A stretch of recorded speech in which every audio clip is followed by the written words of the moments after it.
दोस्तों, क्या प्रधानमंत्री नरेंद्र मोदी का क्रेडिट डोनाल्ड ट्रंप ले गए? क्या मोदी इंदिरा गांधी बनते बनते रह गए? दोस्तों, पाकिस्तान और भारत के बीच सीज फायर हो चुकी है, जो कि हम सब के लिए एक राहत की बात होगी, क्योंकि हम में से कोई भी नहीं चाहता था युद्ध हो।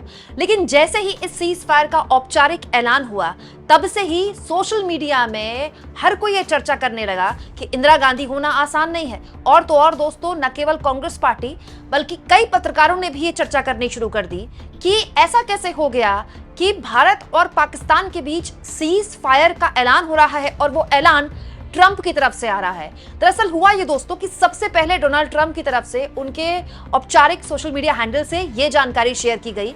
डोनाल्ड ट्रंप ने इस जानकारी में लिखा कि उनकी दोनों पक्षों से बात हुई है, भारत और पाकिस्तान, और ये पिछले यही रात से बातचीत चल रही है, काफी घंटों से बातचीत चल रही है, और दोनों पक्ष जो हैं वो तुरंत सीज फायर के लिए मान गए हैं।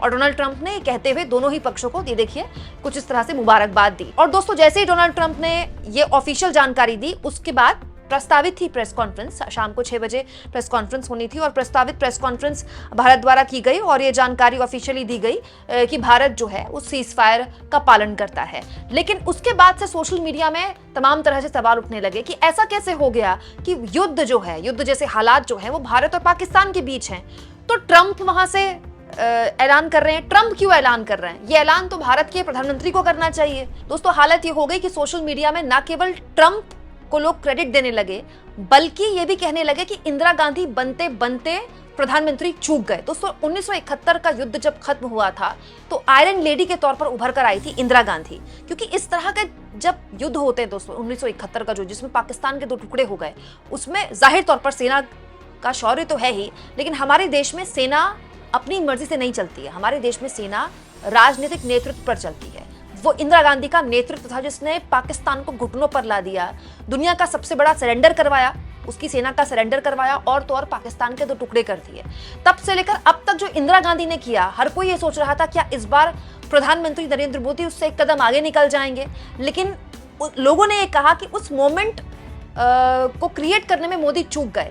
अगर सीज फायर का ऐलान भी करना था तो वो मोदी की तरफ से होना चाहिए था या भारत की तरफ से होना चाहिए था कि हमने अपनी शर्तों पर सीज फायर करवा लिया, जो कि करवाया है। दोस्तों, भारत ने अपनी शर्तों पर सीज फायर करवाया है। और दोस्तों, जो जानकारी निकल कर आई है वो भी यही है कि सीज फायर की पेशकश पहले पाकिस्तान की तरफ से की गई थी, लेकिन डोनाल्ड ट्रंप ने बीच में पहले ही ऐलान करके ये साफ तौर पर संदेश दे दिया कि दरअसल उनके कहने पर दोनों पक्षों से बातचीत हुई और उसके बाद सीज फायर हुआ। दोस्तों, इसके अलावा सेक्रेटरी स्टेट विदेश मंत्री यानी कि अमेरिका के, उनकी तरफ से भी यही बयान आया। देखिए दोस्तों, मार्को रूबियो विस्तृत तरीके से जानकारी शेयर करके बता रहे हैं कि पिछले 48 घंटे से वो कितनी जोर आजमाइश कर रहे थे, जिसके बाद ये सब कुछ हुआ है। बता रहे हैं पिछले 48 घंटे में वाइस प्रेसिडेंट वेंस और मैंने प्रधानमंत्री नरेंद्र मोदी और शहबाज शरीफ, विदेश मंत्री एस जयशंकर, सेना प्रमुख असीम मुनीर और राष्ट्रीय सुरक्षा सलाहकार अजीत डोभाल और असीम मलिक सहित वरिष्ठ भारतीय और पाकिस्तानी अधिकारियों से बातचीत की। मुझे घोषणा करते हुए खुशी हो रही है कि भारत और पाकिस्तान की सरकारें तत्काल युद्ध विराम और तटस्थ स्थल पर व्यापक मुद्दों पर बातचीत शुरू करने पर सहमति हो गई है। हम शांति का रास्ता चुनने में प्रधानमंत्री मोदी और शरीफ की बुद्धिमत्ता, विवेक और राजनीतिक परिपक्वता की सराहना करते हैं। मतलब यहाँ पर जो अमेरिका के सेक्रेटरी ऑफ स्टेट हैं वो ये बता रहे हैं कि उन्होंने और अमेरिका के उपराष्ट्रपति ने प्रधानमंत्री नरेंद्र मोदी से बात की, शहबाज शरीफ से बात की, विदेश मंत्री एस जयशंकर से बात की। इसके अलावा वहां तो जितने भी लोगों से उन्होंने बात की है पाकिस्तान से, वो तो डिटेल उन्होंने दी ही। मतलब आप सोचिए, अमेरिका ये छवि पेश करने की कोशिश कर रहा है कि हम 48 घंटे से लगे हुए थे सभी पक्षों से बातचीत करने में, तब ये सीज फायर हुआ है। दोस्तों, ट्रंप का अपनी कॉन्स्टिट्यूएंसी है। ट्रंप इसी मुद्दे से चुनाव जीतकर आए अमेरिका में कि देखिए मैं दुनिया में युद्ध रुकवाऊंगा। तो ट्रंप इसको एक प्रचार कर रहे हैं पूरी दुनिया में कि देखिए ये तो युद्ध होने वाला था, मैंने रुकवा दिया। वही उनके मंत्री भी कर रहे हैं। और अब क्योंकि डोनाल्ड ट्रंप की तरफ से पहला ऐलान हुआ, भारत सरकार की तरफ से नहीं हुआ, तो इसको कांग्रेस पार्टी ने तुरंत लपक लिया और जयराम रमेश ने देखिए बाकायदा इसको सोशल मीडिया में शेयर किया और कहा, वॉशिंगटन डीसी से आई अभूतपूर्व घोषणाओं के संदर्भ में अभी राष्ट्रीय आवश्यकता बन गई है। प्रधानमंत्री एक सर्वदलीय बैठक की अध्यक्षता करें और देश के राजनीतिक दलों को विश्वास में ले ताकि इस संकट की घड़ी में राष्ट्रीय हितों की रक्षा सुनिश्चित की जा सके। संसद का एक विशेष सत्र बुलाएं जिसमें पिछले 18 दिनों की घटनाओं, विशेषकर पहलगाम में हुए बर्बर आतंकी हमले से लेकर अब तक की स्थिति पर विस्तार से चर्चा की जाए और आगे की दिशा तय की जाए ताकि देश एकजुट होकर सामूहिक संकल्प का प्रदर्शन कर सके। मतलब आप पहली लाइन पढ़िए, जयराम रमेश क्या कह रहे हैं, वॉशिंगटन डीसी से आई अभूतपूर्व घोषणाओं से। मतलब पहले वॉशिंगटन से, बात भी सही है दोस्तों, पहले तो अमेरिका की तरफ से बयान आया ना कि हमने सीज फायर हो गया है, और मैं कहता हूं, ट्रंप कह रहे हैं ना कि मैंने बातचीत कर ली और अभी से भारत और पाकिस्तान का सीज फायर हो गया है। तो अब जयराम रमेश कह रहे हैं कि क्योंकि वॉशिंगटन की तरफ से ये बयान आ गया है तो भारत सरकार संसद का विशेष सत्र बुलाए और अब बताए कि पूरे के पूरे मसले की डिटेल क्या है, क्योंकि दोस्तों इस पूरे के पूरे टकराव के बीच विपक्ष ने अपने सारे सवाल स्थगित कर दिए थे।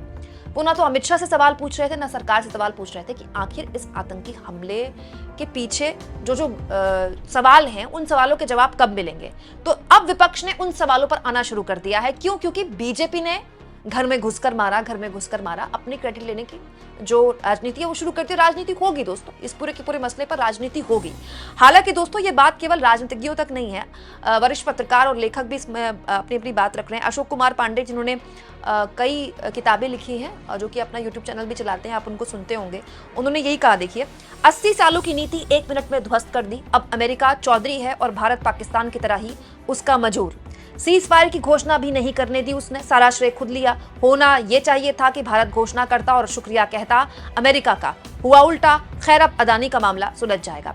दोस्तों इसके अलावा रोहिणी सिंह वरिष्ठ पत्रकार, उन्होंने भी ये लिखा, चुनाव लड़ने और युद्ध लड़ने में फर्क होता है, यूं ही कोई इंदिरा गांधी नहीं बन जाता। इसके अलावा दोस्तों कई और लोगों ने भी यही बोला है। आज तक के एंकर और पत्रकार हैं आशुतोष मिश्रा, उन्होंने भी यही कहा है, अमेरिका ने एक बार फिर साबित कर दिया कि वो ग्लोबल सुपर पावर है। इसके अलावा कांग्रेस पार्टी के तमाम नेता आज इंदिरा गांधी को याद कर रहे हैं कि इंदिरा गांधी होना आसान नहीं है। तेजस्वी यादव भी सामने आ गए। तेजस्वी यादव ने कहा है, प्रधानमंत्री से आग्रह है कि संसद का विशेष सत्र बुलाकर पहलगांव की आतंकी घटना से लेकर सीज फायर तक तिथिवार और बिंदुवार जानकारी देते हुए देश को भरोसे में लें, ताकि समस्त भारतवासी संसद के माध्यम से एक स्वर एक ध्वनि में भारतीय सेना के शौर्य, वीरता और पराक्रम को धन्यवाद देते हुए विभिन्न पहलुओं पर विचार रखें और आतंक की प्रयोगशाला चलाने वाले देश आतंकिस्तान को समस्त भारतवर्ष से एक साझा संदेश जाए। तो अब विपक्ष ने मांग कर दी है कि अब ऑल पार्टी मीटिंग बुलाइए, आप संसद का विशेष सत्र बुलाइए। देश पर संकट था, देश पर युद्ध जैसे हालात थे तो हम चुप थे, लेकिन अब आप बताइए, सवालों के जवाब भी दीजिए और संसद के विशेष सत्र में तमाम मुद्दों पर चर्चा भी कीजिए। तो अब आप इस पूरे के पूरे मसले पर राजनीति होता हुआ देखेंगे। दोस्तों ये जो टकराव की स्थिति बनी और हमने हमारी सेनाओं का शौर्य देखा, ये केवल और केवल हमारी भारतीय सेना, हमारी वायुसेना और हमारी नौसेना की जीत है।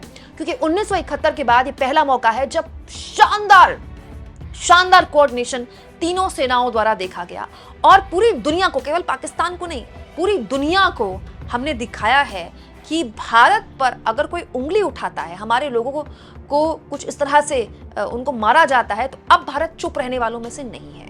लेकिन ये भी बात सच है कि क्योंकि ये नेतृत्व नरेंद्र मोदी का था, सरकार नरेंद्र मोदी की थी, तो इसको बीजेपी पूरी तरह से क्रेडिट लेगी।